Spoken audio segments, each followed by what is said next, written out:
बुढ़िया, तेरा दिमाग तो ठीक है, इतनी देर से हॉर्न मार रहा हूँ, तू सुनाई नहीं दे रहा? कानों में रूट ठूस रखी है क्या? अगर मैं भी गाड़ी में ब्रेक नहीं मारता तो गाड़ी तो तेरे ऊपर चढ़ जाती। अरे मैं तो अपने ध्यान में जा रही थी, तू तो देख रहा था ना। हर तूने ऊपर से मुझ पर हाथ भी उठा दिया, शर्म नहीं आई तुझे? कम से कम मेरी उम्र तो देखता, तूने हाथ उठा दिया मेरे पे। अच्छा, अब मैं तेरी उम्र का लिहाज करूं? अगर गाड़ी तेरे ऊपर चढ़ जाती और तू मर जाती, फिर नाम तो मेरे ऊपर आता ना। सारे लोग मेरे को बोलते हैं कि एक बुढ़िया को मार दिया।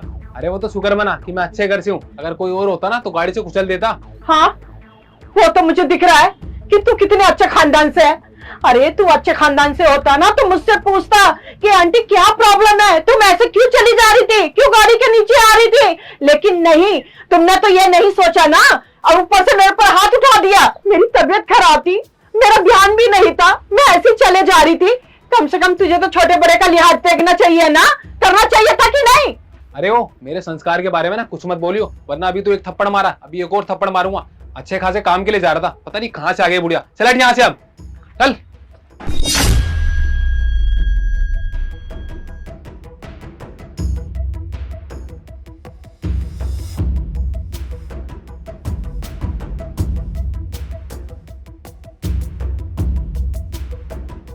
पता नहीं आजकल के बच्चे कितने बदतमीज हैं। अपने माँ बाप के साथ भी ऐसा ही करते होंगे, तभी तो ये बाहर ऐसा करते फिरते हैं। छोटे बड़े का कोई लिहाज नहीं है, कोई इज्जत नहीं है। क्या होगा आजकल के इन बच्चों का? अरे प्रेम, आ गए तुम? Very good. तो रिपोर्ट रेडी कर ही ली तुमने? कोई नहीं, एक दिन लेट हो पर चलो काम अच्छा किया है। बाकी तुम 5 मिनट बोल रहे थे और आधे घंटे बाद आ रहे हो, इतना वेट करवाते हैं क्या? अरे सर, मैं तो आ ही गया था, आपके ना सोसाइटी के बाहर ही लेट हो गया मैं थोड़ा। क्यों? अरे सर, वो थोड़ी प्रॉब्लम हो गई थी।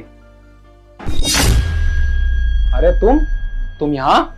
तुम जानते हो क्या इन्हें? अरे सर, बड़ी बदतमीज औरत है ये, आज इसी के चक्कर में तो लेट हुआ हूँ मैं। मेरी गाड़ी के नीचे आ जाती सर ये, और ये मर जाती। माँ, क्या बोल रहा है ये? बेटा, आज सुबह से ना मेरी तबीयत ठीक नहीं थी, चक्कर भी आ रहे थे और घुटन महसूस हो रही थी, इसलिए मैं थोड़ी देर के लिए ना नीचे चली गई। और बेटा, मैं तो अपने ध्यान में चली जा रही थी, इसने ना इतनी तेज गाड़ी चलाकर ना हॉर्न बजा दिया। हाँ बेटा, मैं डर गई, मानो मेरी गलती थी, लेकिन इसे भी तो सोचना चाहिए था ना कि बड़े बूढ़ों की इज्जत करनी चाहिए। और तो और बेटा, इसने कुछ भी नहीं सोचा, मेरी उम्र का भी लिहाज नहीं किया, और तो और इसने ना मेरे ऊपर हाथ उठा दिया। क्या? तुम्हारी इतनी हिम्मत, तुमने मेरी माँ के ऊपर हाथ उठाया? सॉरी सर, मुझे नहीं पता था ये आपकी माँ है। अगर सर मुझे पता होता तो मैं ऐसा कभी नहीं करता। प्लीज सर, मुझे माफ कर दो, आगे से ऐसा कभी कुछ नहीं होगा। अरे चाहे वो किसी की माँ हो, बुजुर्ग तो है ना, उसकी इज्जत करनी चाहिए। ऐसे किसी पर भी हाथ उठा दोगे? एक तो गाड़ी खुद तेज चला रहे थे, ऊपर से किसी बुजुर्ग पर हाथ उठाओगे तुम जानते हो हमारे देश में बुजुर्गों का कितना सम्मान किया जाता है, और एक महिला का कितना सम्मान किया जाता है, और तुम इनके ऊपर हाथ उठा रहे हो। तुम्हें तो शर्म आनी चाहिए। ये संस्कार दिए तुम्हारे घर वालों ने तुम्हें, शायद तुम्हारी परवरिश में ही कुछ कमी रही है। खैर, मुझे तुम जैसे लोगों से बहस करने का कोई शौक नहीं है। तुम्हें आज, अभी और इसी वक्त इस नौकरी से निकालता हूं मैं। नहीं सर, मुझे इस नौकरी से मत निकालिए प्लीज सर, आगे से ऐसा कभी कुछ नहीं होगा। बस, मुझे ऐसे लोगों की अपनी कंपनी में कोई जरूरत नहीं है जिनको बड़े बुजुर्गों की इज्जत करना तक ना आता हो। अब आज के बाद अपनी शक्ल मत दिखा देना मुझे, चुपचाप निकल जाओ यहाँ से। माँ प्लीज मुझे माफ कर देना, इसमें गलती मेरी भी है। मेरी गलती है कि मैंने ऐसे लोगों को नौकरी पे रखा हुआ है। हम लोगों की क्वालिफिकेशन देख लेते हैं, उनके संस्कार नहीं देखते। पर मैं आपसे वादा करता हूँ, आज के बाद जब भी किसी को जॉब पे रखूंगा तो सिर्फ उसकी क्वालिफिकेशन ही नहीं, उसका व्यवहार देखेंगे, उसके संस्कार देखेंगे, जो कि बहुत जरूरी होता है। आज मुझे इस चीज से सीख मिली है माँ।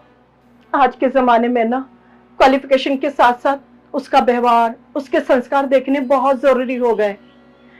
और आपकी क्या राय है, हमें कमेंट में लिख के जरूर बताना।